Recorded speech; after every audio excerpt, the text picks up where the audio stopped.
This ABC15 flash briefing is sponsored by Sanderson Ford. All roads lead to Sanderson Ford. I'm Faye Fredericks with your top stories from ABC15 Arizona. Former President Donald Trump has been indicted by a federal grand jury in special counsel Jack Smith's investigations into efforts to overturn the 2020 election leading up to the January 6th attack on the U.S. Capitol. This is the third time Trump has been criminally indicted. Smith charged Trump in the classified documents probe in June, and a Manhattan grand jury charged the former president for business fraud in March. Trump, who is running for president in 2024, pleaded not guilty in both cases. We'll have continuing coverage tonight at 4, 5, and 6. An all clear given near 1st Street and Washington in downtown Phoenix after a bomb threat was reported around 5 p.m. Police investigated the area but did not find anything. A major grocery chain merger could be finalized soon. Arizona Attorney General Chris May is hosting listening sessions around the state to get input from workers and consumers alike before deciding if her office should try to block that merger. Kroger, which owns Fry's, and Albertsons, which owns Safeway, says customers can expect more efficiency and lower prices if the merger goes through. But critics aren't convinced. They say two of the nation's largest grocery chains merging would eliminate competition from the industry, driving prices up and leading to store closures and fewer jobs. Our co-workers, everybody's nervous that they're going to lose their job, as I told right now our Attorney General. Part of, I think, fighting for our rural communities is making sure that these towns like Sierra Vista, have access to fresh food and grocery stores. The next listening session is tonight in Phoenix from 6 to 8 p.m. at the First Institutional Baptist Church near 7th Street and Jefferson. Empowerment scholarship accounts, or ESAs, are booming in popularity. But there's a new warning tonight for parents. Arizona Attorney General Chris May says while ESAs provide more choice for families, parents may be forfeiting some of their rights when they leave the public school system. She says some students could be legally discriminated against over anything from their disabilities to religion based on the private school their child attends. These providers can pick and choose which students they accept.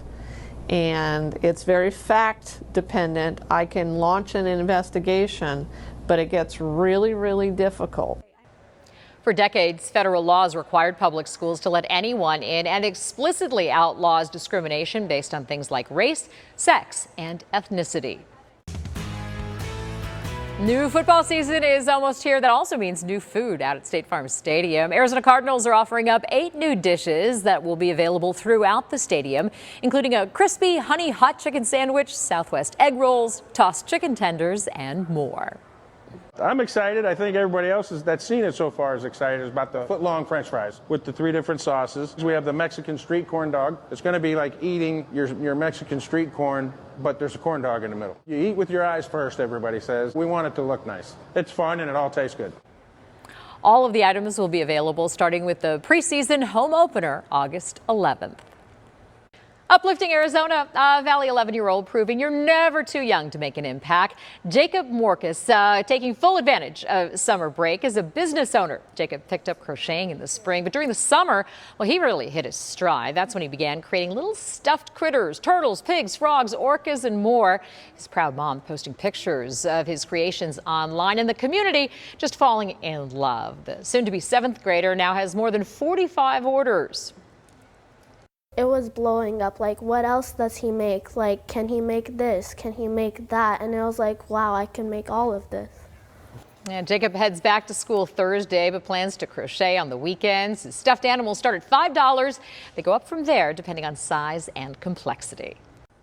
Well, July is over and it is officially going down as the hottest month ever recorded in the city of Phoenix. And not by a little bit, by a long shot. The previous record was August of 2020 when our overall average temperature, that's the high and the low combined and averaged out, was 99.1 degrees. But this July, our average came in at 102.7. And that was the first time, of course, ever we had an average over 100 degrees. August is off to a hot start, too. We now have a round of excessive heat watches for Phoenix and areas south and southeast of here in effect Friday through Sunday. These will likely get upgraded to warnings as we get closer. Temperatures expected back up near 115 degrees here in the Phoenix metro area, which will challenge some records in the days ahead. Tomorrow, a slight chance of a few AM sprinkles. We're talking mainly some leftover cloud coverage that might drop a few raindrops early tomorrow morning, and then we dry things out and heat up again. Lows will be in the 90s in our warmest spots like downtown Phoenix, and we'll hit 111 in the afternoon around 4 p.m.